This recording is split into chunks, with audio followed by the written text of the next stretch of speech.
love music, live sport. Just the Juniors with Gary Pews and Bill Kilgour on RockSport Radio.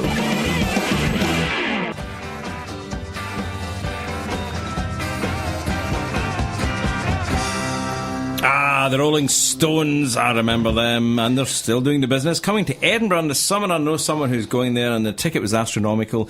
And that's you've paid a fortune for it. The guest house, where this person normally stays, they've doubled price for that night. That's sheer profiteering, ridiculous. Of course it is. Brown Sugar, a good link. How can we link that in, Bill?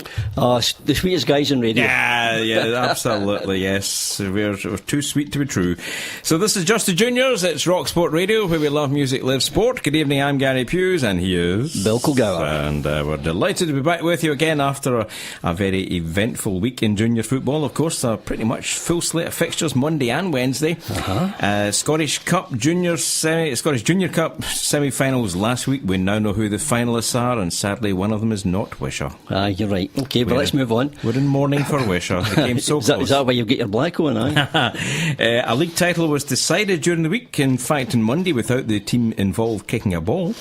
And we'll have their assistant manager on round about 8:30. We'll of course talk about the forthcoming Scottish Cup final, now that it's Auchinleck Talbot v Hurlford again. A manager's out this week. I know of at least one. Do you know of any more, Bill? I know one that's stepping down at the end of the season. I'll tell you about that as well. And also news on the pyramid, why so many teams are leaving the East region, and why they won't get licensed. I'll tell you about that later. And our guest we'll hear in a moment is from the East region. Rumours of another manager exiting, and stories about who might be coming in. Tensions come to the surface at Clydebank. 2 players sent off for fighting each other. That's junior football. No, it happens in the seniors as well. I know it does. Aberdeen are playing Hearts tonight. I know that's hot to do with the juniors, but exactly. What you mentioned the name for? Well, junior fans might be a wee bit interested, and they've had a goal, in fact, in the last couple of minutes. Aberdeen have just scored, so 22 minutes gone, they lead Hearts 1-0, and we'll have Beat Bill. You are now 9-4 down against the guests. You've lost the last 5. You need to get your act together. And I'll tell you, see if the guest wins the night, he's walking home. And it's a long way to Bowness, because that's where our guest is from. Right, so Bill, who do we got in the studio tonight then? Well, our studio guest started his playing career at Albion Rovers, Clydebank, Stranraer, Ayr United, Shrewsbury Town, Halifax Town, Stirling Albion, Arbroath, Berwick Rangers and Stenhousemuir. He has managed junior sides such as Camelin, Atherley, before joining his current club in January this year. He is of course Bowness United manager Stevie Kerrigan. Stevie, thanks very much for coming in tonight. You're welcome, Bill. Listen, you've had a few clubs there over the years, but the one I'm really interested in is Shrewsbury Town. What did you go away doing to Shrewsbury? It was kind of happening at the time. I was Ayr United, and Ayr at the time were going through quite a number of players, to be honest. I think they used something like 54, 55 players in the one season, and this opportunity came at us. I went down to England and spoke to Shrewsbury. I was shown around the club. It was actually very impressive, and you can see now that the club are doing ever so well. Yep, they certainly are. But it certainly impressed me, and I was quite keen to get down to England and kind of sample something new. I did, and I had no regrets. I had about 5 years in England, and 5 years that I thoroughly enjoyed between Shrewsbury and Halifax, but certainly something I don't regret doing. What's the difference between Scottish football and English football? I mean, the difference in the player, we know the difference in the player, but the background stuff, is it totally different from what was up here in Scotland at that time? I know that people like our manager, he was down at Bournemouth and he said it was night and day. Playing in Scotland, where I was playing down in England, they were more relaxed. But after a defeat, you spoke about it on the Monday. After the game on the Saturday, you spoke about it on the Monday, where everybody was calm and you could get the things done. Did you find that? I did. I thought for me getting down there from where I was only maybe 2 years into a full-time contract with United, so full-time was kind of relatively new to me. So that itself was a great experience. But getting down to England, the full set-up, everything about it.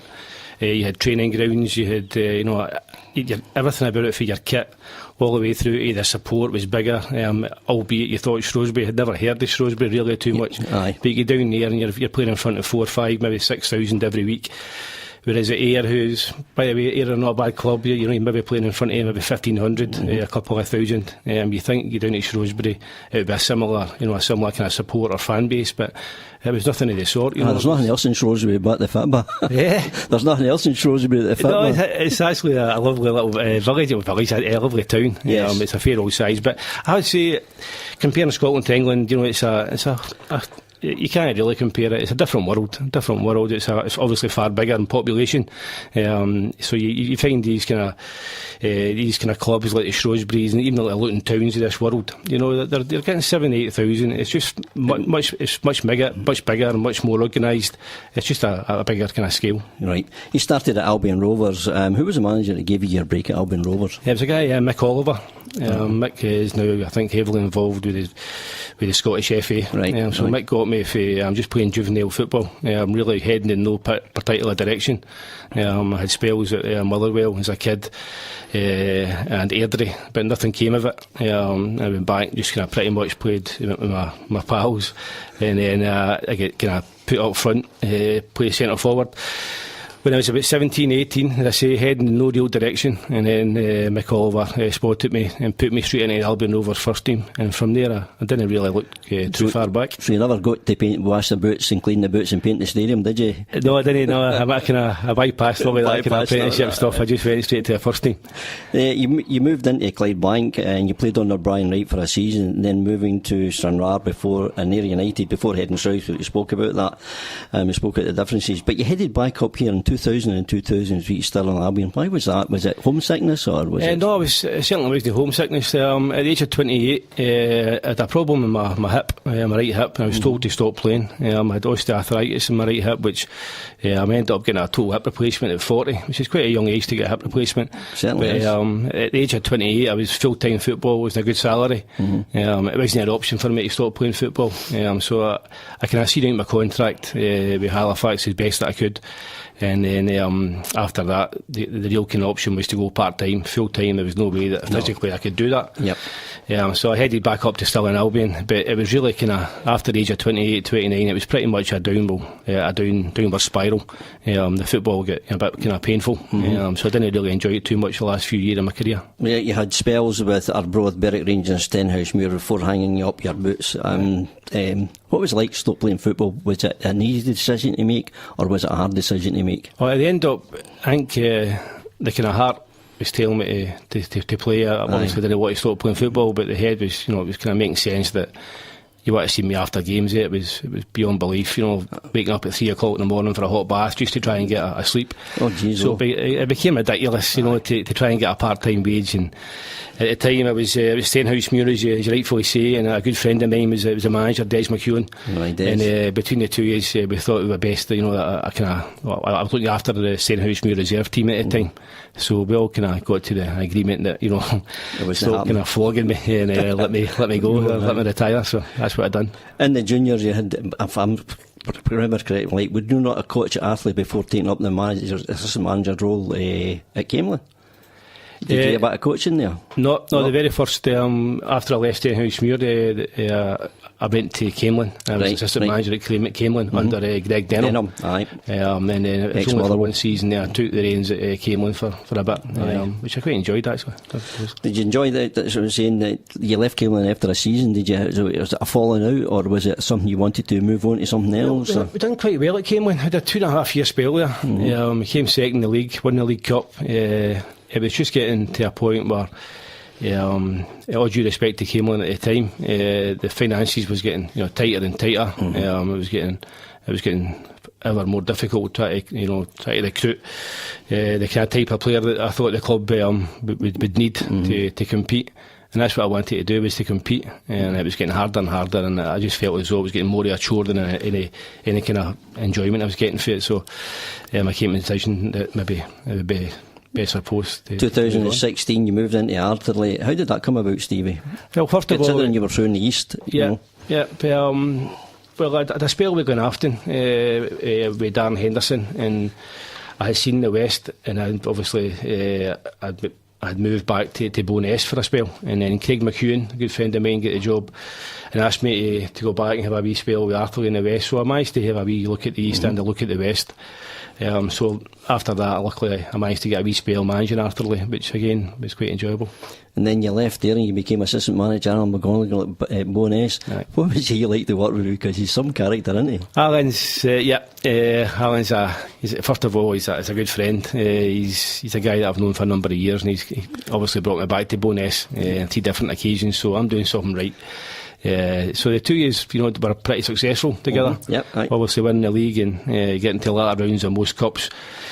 And the idea was that I would come back, and he spoke to me and says, look, obviously Alan had personal issues, his family had to look after, and the idea was that I would come back and then eventually kind of take over for Alan. But the 2 years got on really well, so that was a big kind of... Alan stepped down in January this year and you took over, and what's your coaching style like compared to his? Because I can believe he was quite volatile in the dressing room when things are not going right, as you're Alan. Aye, I think I'm a bit more hands-on than what Alan is. We're obviously different, but I've picked up a few things to what Alan can be as a manager.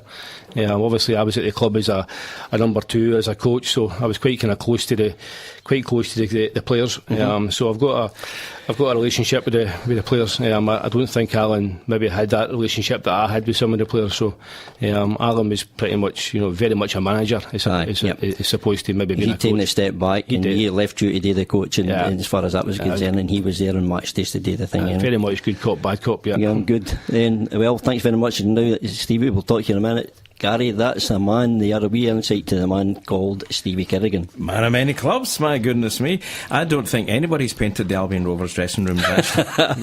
Never mind, it wasn't Stevie. How do you think that... I always listen carefully to see the names that you mention, and I think, I know him. Des McEwen, I refereed when he was 14 years old. Yeah. He played for a team in Eastern Bartonshire. You always got to get this referee bit, and that's why I don't like him. Now, I'm typical referee.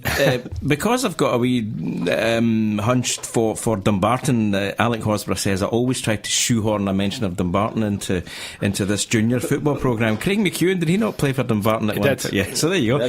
That's my obligatory Dumbarton mention. Good, get it out of the way first. And back, in the Eastern Bartonshire connections, Mick Oliver managed Rob Roy at one point. He did.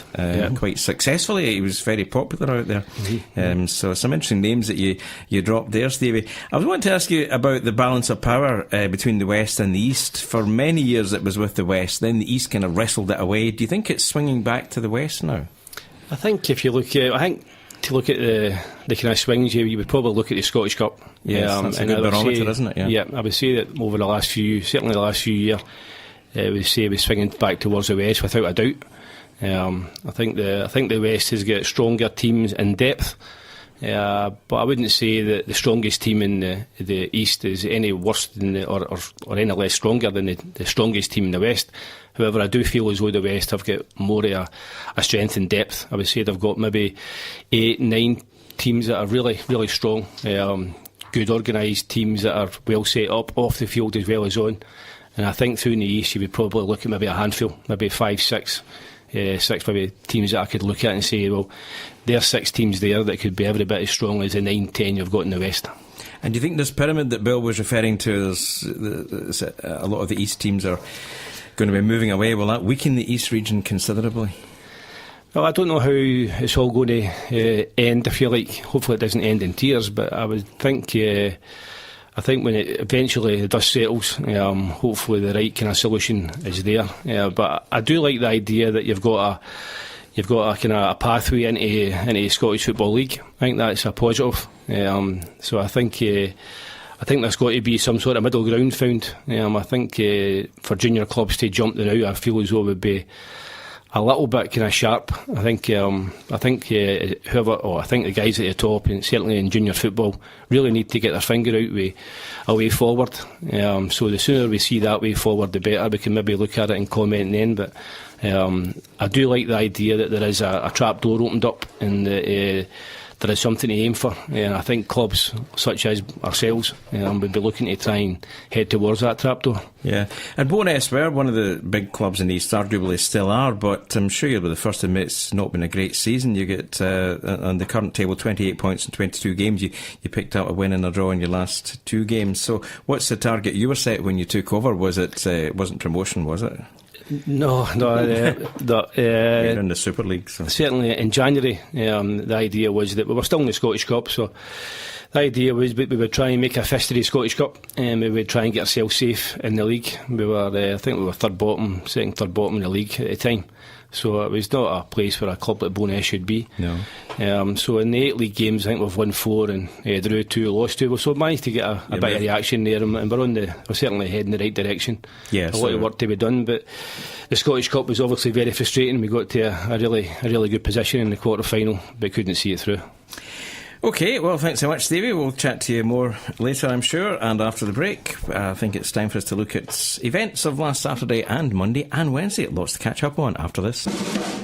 Love music, live sport.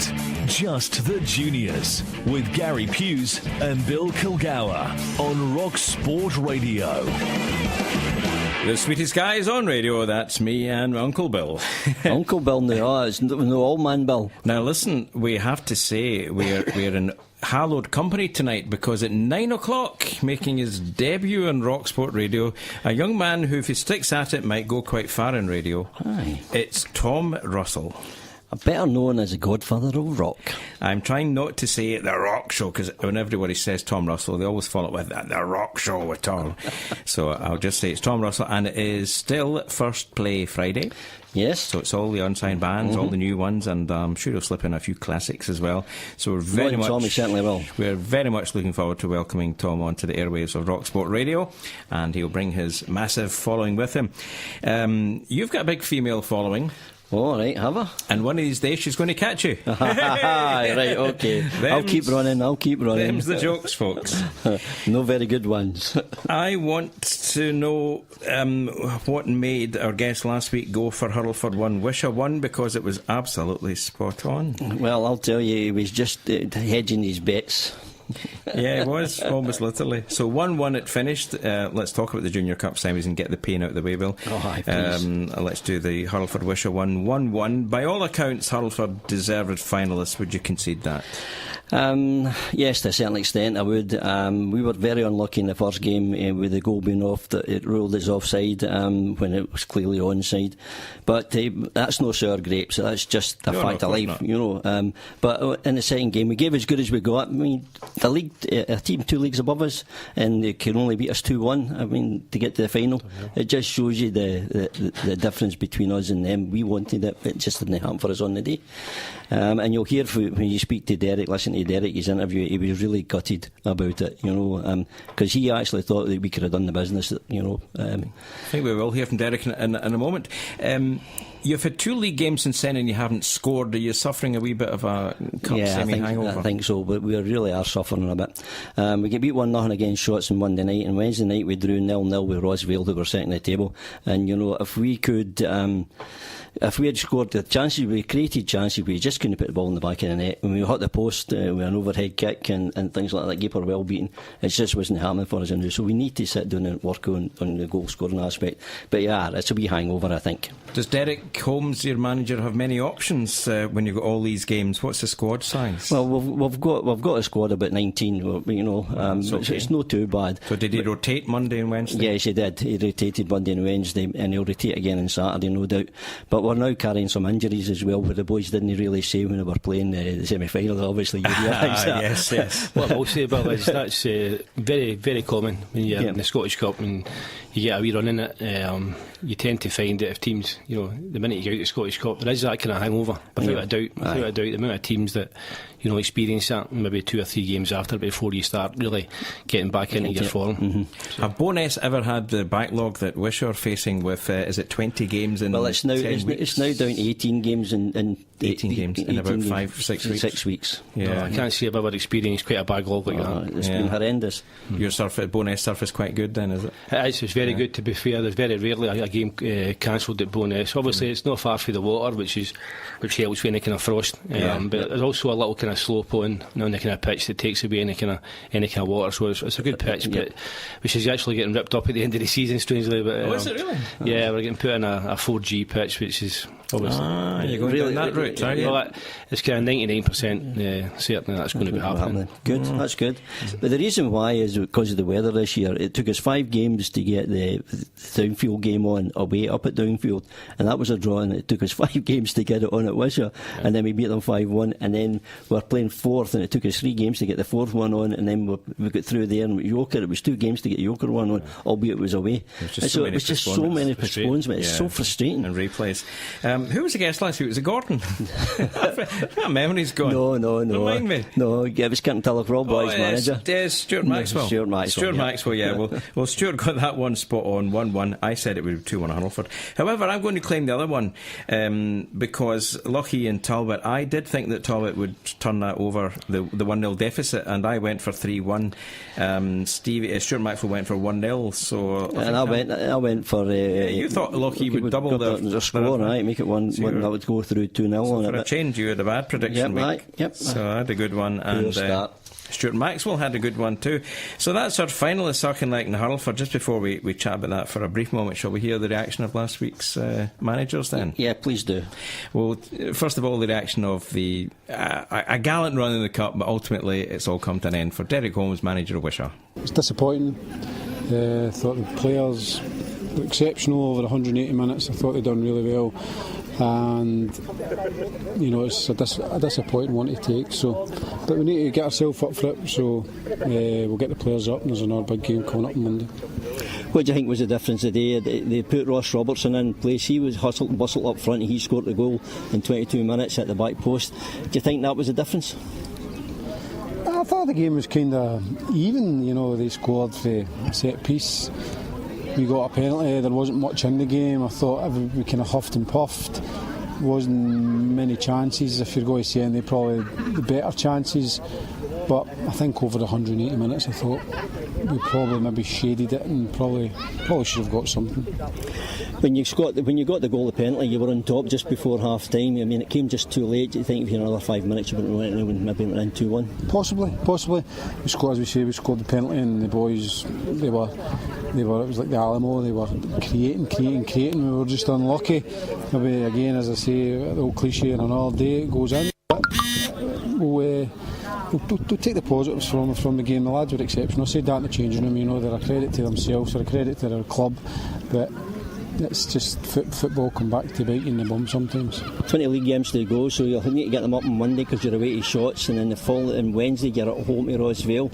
2 tough games.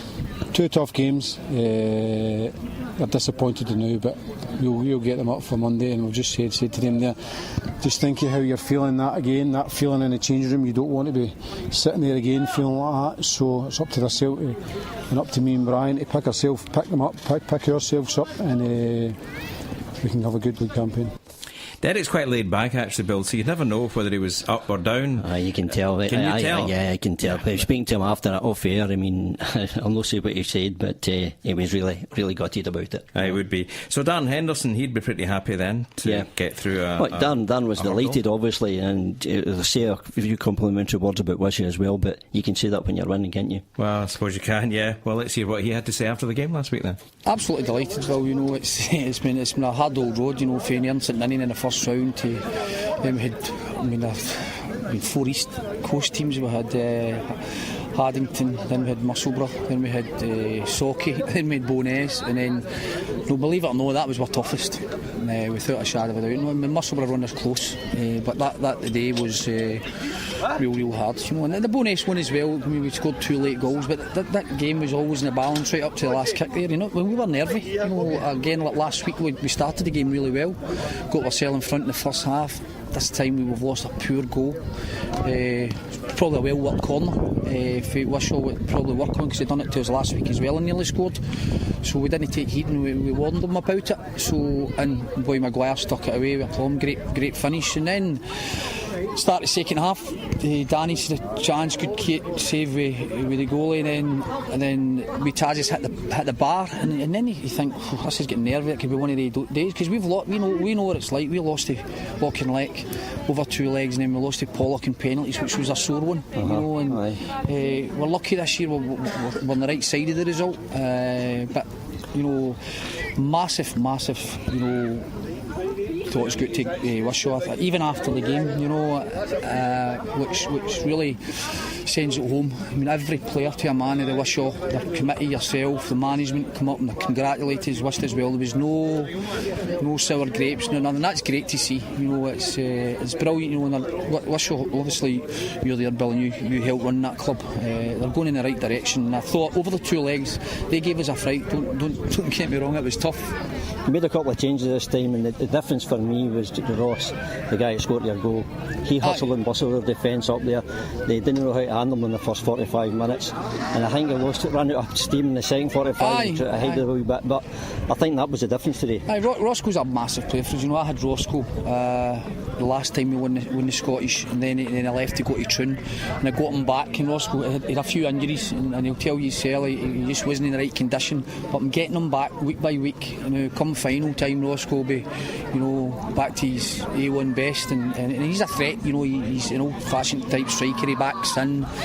He looks at free kicks, he wins his headers, but he's a massive part of my squad, you know, and it's a great header, but it's a magnificent delivery for Scott Ferguson for the corner. It's on the button, you know. He's still got to header it in, Roscoe, but it's a great ball for, you know, and Fergie's come in as well. He's another one that needs some games, and he'll improve. So hopefully by the time the final comes around, you know, I've got 3 or 4 there. Jack Whittaker's just come in as well, Brian Caddis, who need game time, so we've got a hectic programme coming up Saturday, Monday, Wednesday, Saturday for the next 2 or 3 weeks, so they'll all get game time. So yeah, well, in aggregate 2-0 up at that point, you must have thought, right, let's go in and just clinch it. Yeah, they got the penalty, got right back into it. You know what I said to them before the game? I said, if we can get the first goal, I says, don't give them a lifeline. They've got a great team spirit, you know. They fight for each other, you know, and that's what happened. They got the penalty and they got a lift, and just before half time came at a good time for us because they were on top, and I got them in. We started the second half pretty bright. As I say, we had 2 really good chances I think we should be taking, and giving us a wee bit of breathing space, but we don't. Listen, I've been here 5 years, but we don't do anything simple, you know, and at the end of the day I said to them, it's just about getting over the line, guys. It doesn't matter how we play or how we perform, just get us that result, you know, by hook and a crook, get us it, and listen, fair play to them, because it's not been great this year, you know, the league form's been desperate, and there's not been a lot of laughs, and I've not had as many nights out, you know, because that's what happens when you're not winning. So hopefully that'll give us a lift, and I'll give it the boost that we need, and we'll kick on. And as I say, we've got a massive task ahead of us in the final, but it's one we'll look forward to, and I'll phone you, Homer. It's one we'll look forward to, and you know, and it's not just about the players, it's about the families and the village and Ayrshire as well as a whole, and it's great that Auchinleck are there as well. Wonder if Homer ever did get that call, eh? I'll let you ask him. I'll ask him tomorrow. Well, that's better than players jumping on the manager's backs when they see him being interviewed and they think they're being smart, you know, and they go, and they make all rude noises and all that. So, well, he sounded happy and quite right too. Yeah, well, definitely. And a few kind words, and that was really kind of me to do that. Very complimentary towards the opposition. But you can imagine we have definitely got a hangover, I think, from the semi-final.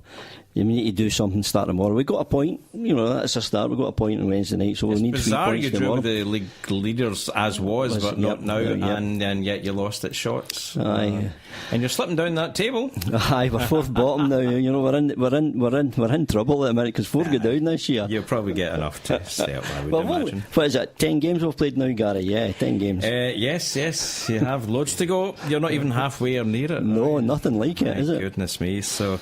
We will touch on the final as we get nearer to that point. It's probably going to be at Rugby Park, I would imagine. It is a Rugby Park, and it's Sunday the 27th. Time to be arranged at probably about 4:05 in the afternoon as usual. Yeah, it'll be on the telly. Yeah, it's on Alba. Let's hope we get a good final, because sometimes it's a bit of a letdown, the finals, when there's this audience watching trying to understand the commentary. Mm-hmm. Right, so well, from a team who are on the lower end of the table and just battling to stay in the league, although we think they will, to one who this week we're celebrating, and in fact on Monday night I believe we're celebrating without kicking a ball when Cambuslang Rangers failed to win their game, and that meant that the Peasy are back in the big time, and assistant manager Paul Kelly joins us on the line. Good evening, Paul. Good evening, Gary. And congratulations to you. How does it feel to be back up in the Premier League? Well, thank you very much. Obviously, it's great. The last 2, we had some views that we should have achieved that last year, and unfortunately, it didn't quite go over the line. And This year we changed our strategy quite a bit in terms of our player recruitment and things like that, and I think it's nice to see that it's paid dividends, you know.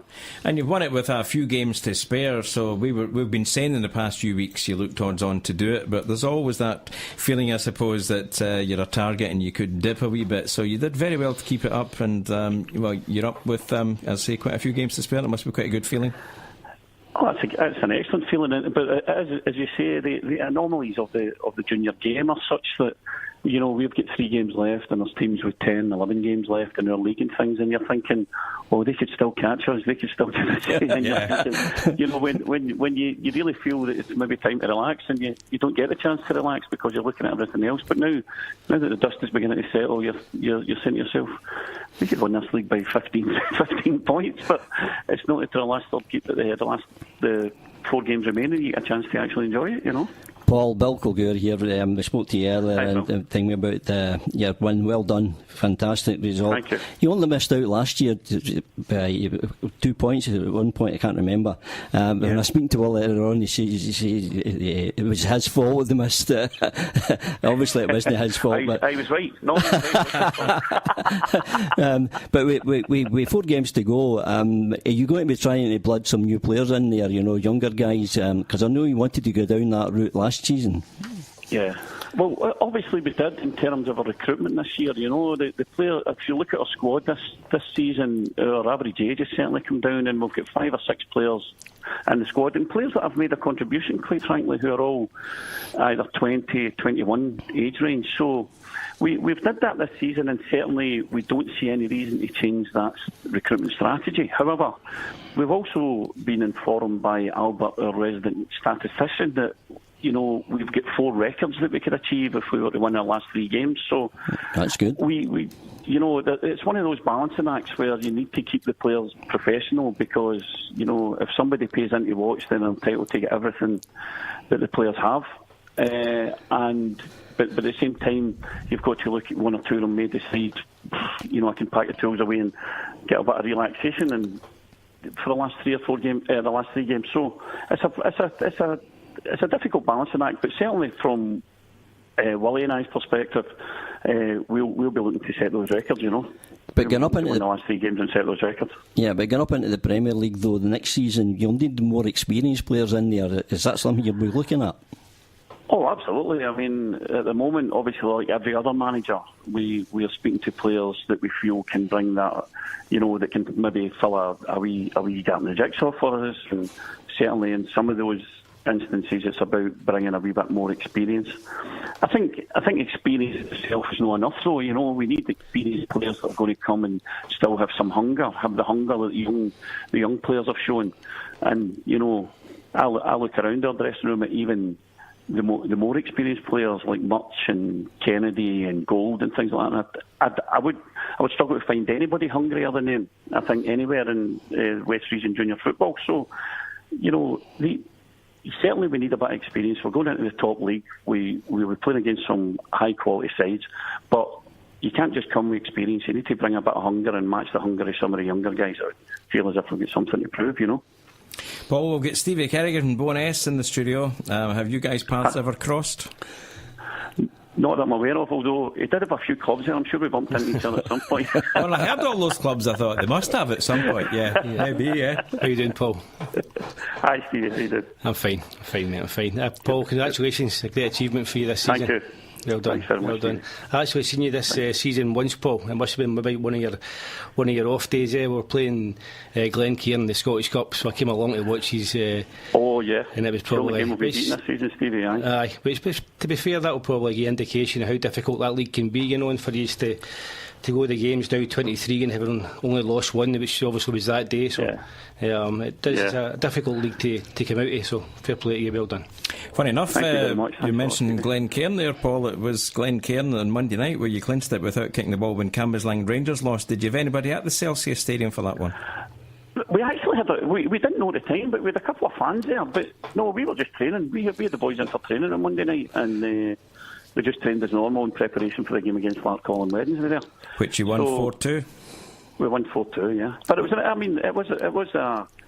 an interesting night because obviously the start of the night at 6 o'clock, the players and indeed the management are saying about, it'd be nice if Cambuslang won the night and we could kind of win it under our own steam against Larkhall. That was going to be my next question. Would you rather have done that? Well, I think by the time the half-time result came in for Glencairn, everybody was jumping about the pitch when they should have been training. And I think that answered itself. Well, Paul, what's the celebrations going to be like? Have you got a party organised already, or has the boys got something organised for yous? Well, there was that situation where when you do win it on the Monday night and then your first game is a Wednesday night, I thought it's very difficult. We did. Our fans came through in a bus on Wednesday to Larkhall and went back to the club back at Petershill. So all of the players went back to say thanks to the fans for the season, which was very nice. But that was great. Certainly a week on Saturday we're at home to Kello. Again, Albert has informed us that we'll be presented with a trophy. So yeah, there's some plans afoot for what will be happening that day. And obviously on that day we want to acknowledge Terry, our physio, and Tommy, our old chip man, both of whom we lost this season, Yeah, that's tough, yeah. But that's good, and well, all the best for next season already. Thank you. It starts so now. I'm not getting a day off then, no? No. Listen, no management team gets a day off, especially when you get promoted, because the hard work starts now. You know that as well as me. Yeah, your close season will be a couple of days in late June. Okay. Right, all the best. And by the way, it looks as though you might be sharing with Rossvale again next season. Have you heard that? I haven't heard that, no. Rossvale are not that happy out at Hunters Hill, and they're actively looking to the possibility of going back to Petershill. Oh, right. I knew that they were unhappy, but I didn't know that they had gone as far as... I'm sure they said that with the manager in a few weeks. He did say that, Bill, didn't he? He said he was having a wee look at it, yes. Having a wee look at it again. There was no guarantee, though. No guarantee, no. Yeah. So there you go. You might have a ground share again, but of course that doesn't really matter because didn't affect your fixtures when you did share, did it? Really? No. I think ground share. I think the ground share thing was probably a good thing, and maybe I don't know. Maybe more junior clubs need to look at the prospect of that when we look at the kind of hard times that we're having just now. Maybe it would work for some other clubs as well. Absolutely. Yeah. Okay. Well, congratulations once again. All the best for next season. We'll no doubt have you really in at some point. Thanks a lot. I've got them penciled in for a day, but whether they turn up or not is a different story. Okay. Right, thanks a lot, Paul. Cheers for that. Okay. Cheers, Paul. Thanks. Bye. Paul Kelly, assistant manager Petershill, very happy, obviously, up with 3 games to spare. They can relax now. And they can take their foot off the pedal, but as he says, they want the records that Albert keeps telling them about, so they want to get them. So go for it. Why not? Nobody's told them. Any pressure on them now? He's talking about the Sydney Devine records. He's trying to kick. Well, no comment on that one. So quick look, time's marching on. It's 9:15. We're still to do the East, the We've West, got the Pyramid tomorrow, the Pyramid. No. So maybe we'll just very quickly scan over some of the results which stand out from the West from last weekend and from midweek. And in the Premier League, nobody really stole a march, did they? I was looking, all the teams that played 2 games, none of them won both. No. So nobody really stole a thing. I think it was one of the kind of weeks, to be honest. And it means that the top is as tight as you get. We were chatting last week about our favourites, and I think, not favourites personally, but who we think will win the league, and I said Beath, and they're beginning to look quite strong. Yeah, again, they beat Arthurlie 4-1 last Saturday, and I mean, that was a big result for them. Again, okay, they've played 19 games, they've played 2 games more than the 2 teams. 17 games, sorry, and the same as Kilwinning. I think Kilwinning might be on a sugarly nail. Beath could be the one, yep. But you can't discount Auckland they've only played 13 games. Yeah, it's a very inconclusive league. You can't really look ahead and predict. Who do you think might win that one, Stevie? I think I happen to think if you finish above Auckland, you've won the league.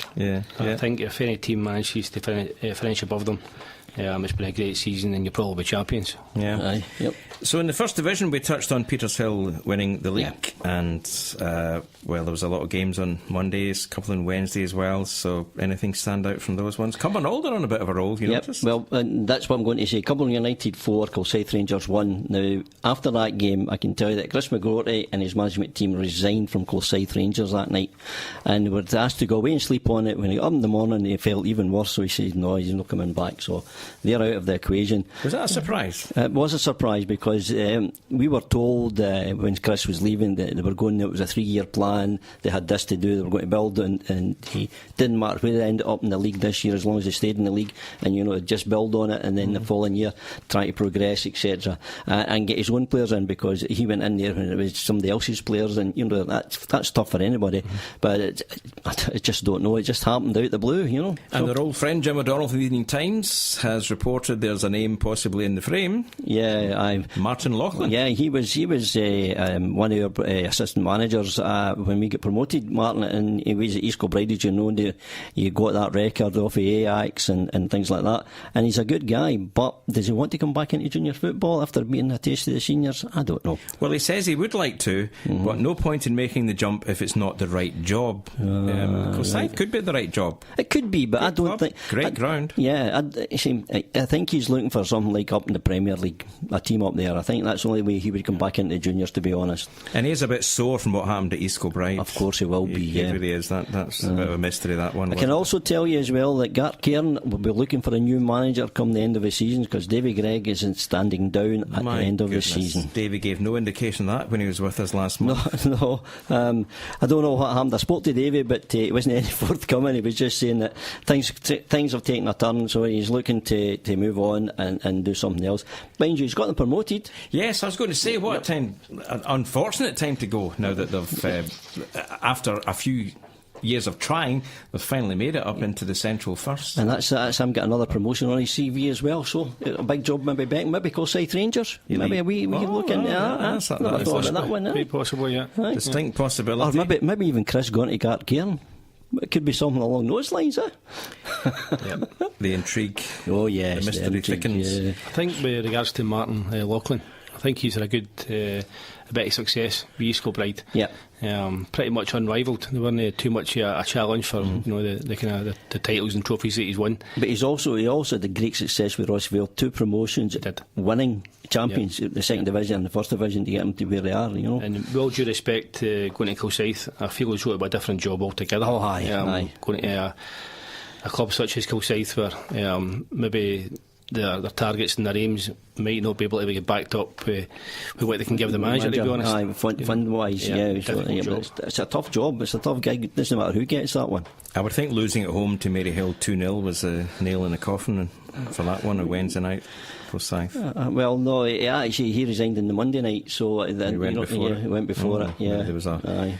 Yeah, I think he maybe seen the writing was on the wall when he decided to take a wee step. I don't know. I honestly don't know. I've tried to speak to Chris. He texts me back saying, he's resigned. He's slept on it and didn't feel any better. And we'll hear more later. Yeah, no doubt. Yeah. Central District First Division. Ben Barber and Rossvale continue to slug it out at the top. They're now on 49 points each. Not a terribly good week for Rossvale. And St Rochs are creeping up with a couple of wins. Good week for St Rochs. Yeah, it was a good week for St Rochs, but listen, I keep looking at this table and I keep seeing us down there at the bottom, and I keep saying we've only got 10 games played, and we've really got to start motoring on. And if we get a wee run together, with a lot of pressure on the teams above us. Aye, well, St Rochs won on Monday, and a real crunch game at Neilson on Wednesday, which they won 2-1. Yeah. So the Neilson are now slipping back a wee bit in 4th place. And in the Central Second, well, we now know the 3 promotion teams are Royal Albert, Gart Cairn and Bellshill. And I've got some bad news for the Bellshill fans out there. They'll probably know that Richard Keane got his leg broken on Wednesday night, and the game was abandoned up at Lanark, up at Muir Park. And the lads had an operation. He's had a rod put in plus some scaffolding, as they call it, and he'll be out for a good few weeks, I would imagine. So I can't see him coming back this season. Maybe no, even at the start of next season. So we'll wait and see. The Bankies were bumped out of the Central League Cup on Wednesday, and to add to their woes, 2 of their players were sent off for having a little disagreement with each other. Not unheard of. No, not unheard of any game, but it's no nice to see your teammates fighting each other in the park. You know, and you know, if that happens, other players looking on about themselves, and they lose interest in the game as well. And apart from anything else, they're going to be 2 players down for the next few games. Ryan Dees and Rhys Pearson were the ones who didn't quite see eye to eye. So that's that are highlights from the West then. But I would think that was the highlights from the West. I think we better take a break in case I forget. Sometimes I do, and we have to do it. And we'll be back with the East in a couple of minutes. Love music. Live sport.